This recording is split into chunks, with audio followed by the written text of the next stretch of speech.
আসসালামু আলাইকুম। আমার চ্যানেলে সবাইকে স্বাগতম। নতুন আরো একটি রেসিপি নিয়ে তোমাদের মাঝে হাজির হয়েছি।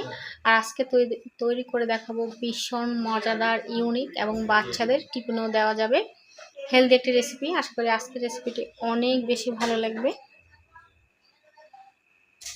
মূল উপকরণে চলে এসেছি। প্রথমে দেখো চুলায় ফ্রাইং প্যান বসিয়ে রান্নার তেল দিয়ে দিয়েছি। রেগুলার রান্না আমরা যে তেলটা ইউজ করে থাকি। এখানে আমি 2 টেবিল চামচ পরিমাণে তেল দিয়েছি। পেঁয়াজ কুচানো দিয়ে দিলাম, 2টি বড় সাইজের পেঁয়াজ কুচানো, হালকা ব্রাউন কালার করে ভেজে নিয়েছি। এবারে দেখো এখানে নিয়েছি আলুটা যথাসম্ভব ছোট ছোট টুকরো করে কেটে নেওয়ার চেষ্টা করেছি। আমি এভাবে কেটেছি, তোমরা চাইলে গোল গোল করে পাতলা স্লাইস করে কেটে নিতে পারো। 2 মিনিট মতো ভেজে নিয়েছি। লবণ দিয়ে দিচ্ছি স্বাদ অনুযায়ী। চুলার আঁচটা মিডিয়ামে রেখেছি। লবণ দেওয়ার পরে দিয়ে দিয়েছি গোলমরিচ গুঁড়া।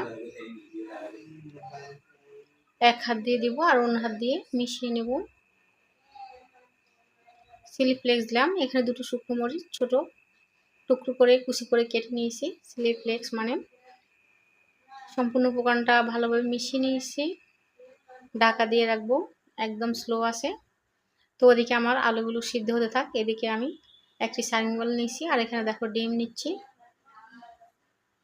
ভীষণ মজাদার, এটা বাচ্চার টিফিনও দেওয়া যাবে, বিকেলের নাস্তা কিংবা অতিথি আপ্যায়নে বাচ্চারা তো ভীষণ মজা করে খাবে। আমি এখানে এক এক করে 3টি ডিম নিয়েছি আর সামান্য পরিমাণে লবণ আর একটু গোলমরিচ গুঁড়া দিয়ে ডিমগুলোকে ভালোভাবে ফাটিয়ে নিচ্ছি। আর এই মুহূর্তে ছোট্ট একটা অনুরোধ করছি, আমার আজকের এই রেসিপি যদি তোমাদের কাছে এতটুকু ভালো লেগে থাকে তাহলে একটি লাইক করে দিও প্লিজ।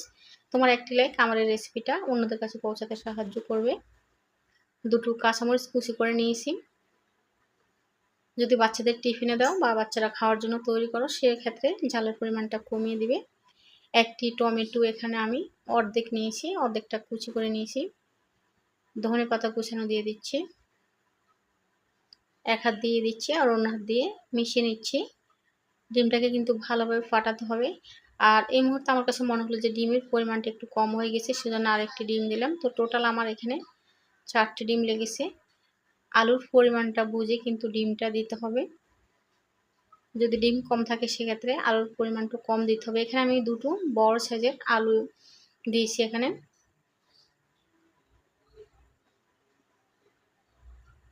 আবারও ভালোভাবে নেড়ে নিচ্ছি। সুন্দর একটি স্মেল এসে গেছে আর কালারটা খুব সুন্দর এসে গেছে মাশাআল্লাহ। এর পর্যায়ে দিয়ে দিচ্ছি 1 টেবিল চামচ থেকে কম, এখানে 1 চা চামচ হবে কর্নফ্লাওয়ার দিয়েছি। ভালোভাবে মিশিয়ে নিচ্ছি। মনে হলো আমার কাছে কম হয়েছে কর্নফ্লাওয়ারের পরিমাণটা, সেজন্য আরও 1 চা চামচ কর্নফ্লাওয়ার দিয়ে দিয়েছি। টোটাল এখানে আমি 1 টেবিল চামচ কর্নফ্লাওয়ার দিয়েছি। মাঝখানে একটু লবণের পরিমাণটা চেকে নিয়েছি, মনে হলো একটু লবণটা কম হয়েছে, সেজন্য আর একটু লবণ অ্যাড করে দিয়েছি। ভালোভাবে সম্পূর্ণ উপকরণটা মিশিয়ে নিয়েছি। আর দেখো আলুগুলো সিদ্ধ হয়ে গেছে, কালারটা অনেক সুন্দর এসে গেছে। এখানে বাড়তি আর কোনো মশলা ব্যবহার করব না। এটা হেলদি একটি রেসিপি, ভীষণ মজাদার। সিম্পল আলু আর ডিম দিয়ে যে এত মজাদার রেসিপি তৈরি করা যায় সেটা না করলে বিশ্বাস করবে না, সত্যি বলছি। বাচ্চারা ভীষণ পছন্দ করবে। এটা বাচ্চার টিফিনও দিতে পারো, বাচ্চারা একদম তৃপ্তি করে খেয়ে নেবে। আলুগুলো সিদ্ধ হওয়ার পরে অপেক্ষা করেছিলাম একটু ঠান্ডা হওয়ার জন্য, আলুগুলো দিয়ে দিয়েছি। গরম অবস্থায় দিলে ডিমটা কিন্তু বসে যাওয়ার সম্ভাবনা থাকে, তো চেষ্টা করবে আলুর মিশ্রণটা যাতে ঠান্ডা হয়ে যায়। চুলায় আবার প্যান বসিয়ে সামান্য পরিমাণে তেল দিয়েছি, কারণ তেলের পরিমাণটা প্রথমে একটু বেশি হয়েছিল। এবারে ডিম আলুর মিশ্রণটা দিয়ে দিচ্ছি। তোমরা চাইলে এভাবে করে কম বেশি করে তৈরি করে নিতে পারো, অতিথি আপ্যায়নে এটা পরিবেশন করতে পারো, ভীষণ মজা হয়। তোমরা বাসায় ট্রাই করে আমাকে কমেন্টে জানাতে ভুলবে না, আমি চেষ্টা করব তোমাদের কমেন্টে রিপ্লাই দেওয়ার জন্য। মিডিয়াম টু লোয়ের মাঝখানে রেখে কয়েক মিনিট অপেক্ষা করেছি যাতে নিচের অংশটা হয়ে যায়। এবার একটি প্লেট উপর করে দিচ্ছি, দিয়ে উল্টিয়ে নিচ্ছি। উল্টানোটা আর দেখায়নি। অপর পিঠটা দিয়ে দিচ্ছি।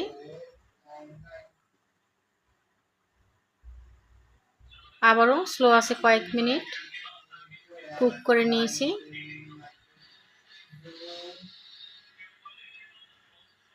ডিমটা হয়ে গেছে। এটা ডিম আলুর অমলেট বলতে পারো কিংবা ডিম আলুর কেক বলতে পারো। ভীষণ মজাদার আর কালারফুল হয়েছে। খুব অল্প উপকরণে অল্প মশলায় হেলদি একটি রেসিপি, ভীষণ ভালো লাগে। এবার পরিবেশনের পালা। আমি তোমাদের কেটে দেখাচ্ছি এটা কতটা লোভনীয় আর ইয়ামি হয়েছে। তো কেমন লাগলো আমার আজকের এই সিম্পল ডিম আলু দিয়ে মজাদার এই রেসিপি? ভালো লাগলে একটি লাইক করে দিই প্লিজ। আর প্রতিদিন এরকম নতুন নতুন রেসিপি পেতে চ্যানেলটি সাবস্ক্রাইব করে পাশে থেকো। সবাই ভালো থেকো। আল্লাহ হাফিজ অ্যান্ড আসসালামু আলাইকুম।